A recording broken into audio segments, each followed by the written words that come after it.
Hi, this is Jon with Sullivan Numismatics. I wanted to talk today a little bit about how to build a mint error collection.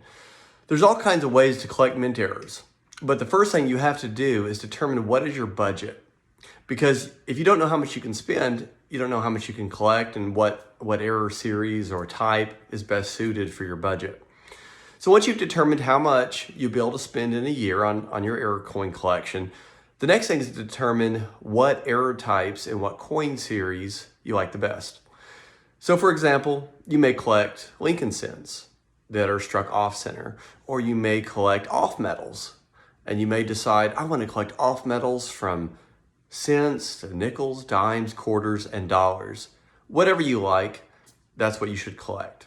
Because what you enjoy collecting is what will ultimately lead to the best error coin collection. Here's a few examples of some error coins. This is a Lincoln cent that is struck off center. A coin such as this is worth anywhere from $50 to $100. So it's a pretty affordable error coin. Someone might build a collection of those based on the date and mint mark, and they may get examples that are 50% off center and that are certified. Another example is an silver dollar planchet. This is a silver dollar blank that was never struck at the mint. As a result, it's a mint error because there's no design on it. Some people will try to get an example of a cent, a nickel, a dime, a quarter, a half dollar, a dollar, and maybe even some unusual planchet or blank types like silver eagles or even gold eagles. Another error type would be a Ike dollar struck on a half dollar planchet. An error like this is a coin that has a design of an Ike dollar, but it's struck on the planchet material of a 50-cent piece. An error like this, though, can cost $2,000, $3,000, $4,000, or $5,000. So you don't want to build a collection of these unless you have a very large budget. Or you may just buy one example.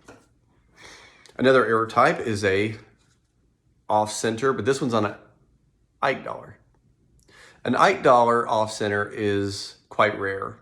Most Ike dollar off-centers range, if they're just a little bit off-center, they could be a few $100s. But if they are major off-center like this one, that's about 50, 60% off-center, it can be $2,000, $3,000. So you need to carefully consider your budget and consider what would make a collection that you would enjoy and that you could complete.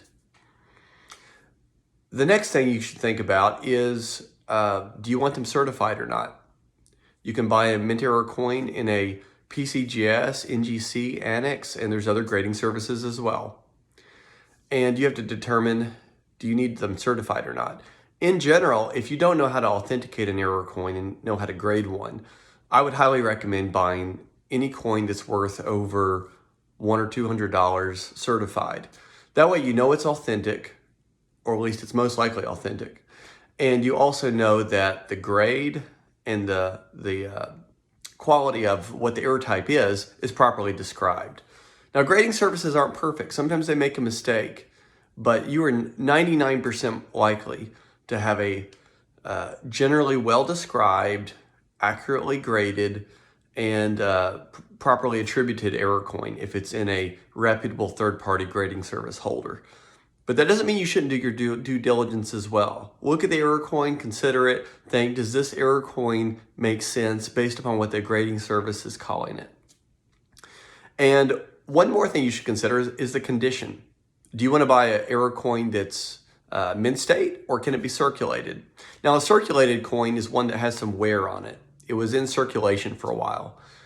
An uncirculated coin never entered circulation at all, so it's mint state. There's no wear on the high points or anything. In general, you want to avoid coins that do not have good eye appeal, that may be spotty, maybe have ugly toning on them, were cleaned or scratched badly. But with mint error coins, it's very, very common to have a little bit of damage on them. That's because of the way that they escape the mint. Typically, they go through counting houses and they'll get stuck in a counting machine and they'll get a little wheel mark or they'll get a small scratch. As long as there's a little bit of damage, but it's not too severe, it may be okay. If it's a rare coin series, you may have to have a little damage. If it's or error type, you may have to have some damage. But if it is a very common error type, like an off-center Lincoln set, really you should try to stick with coins with no damage at all because they're readily available and you should be able to find one that looks great. One last thing is consider storage and preservation of your collection.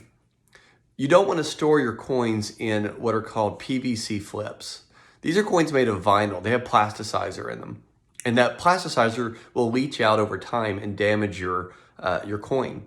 Instead, always look for PVC-free flips, or if your coin is certified, you don't have to worry about it because the holders themselves will go a long way in protecting your coin.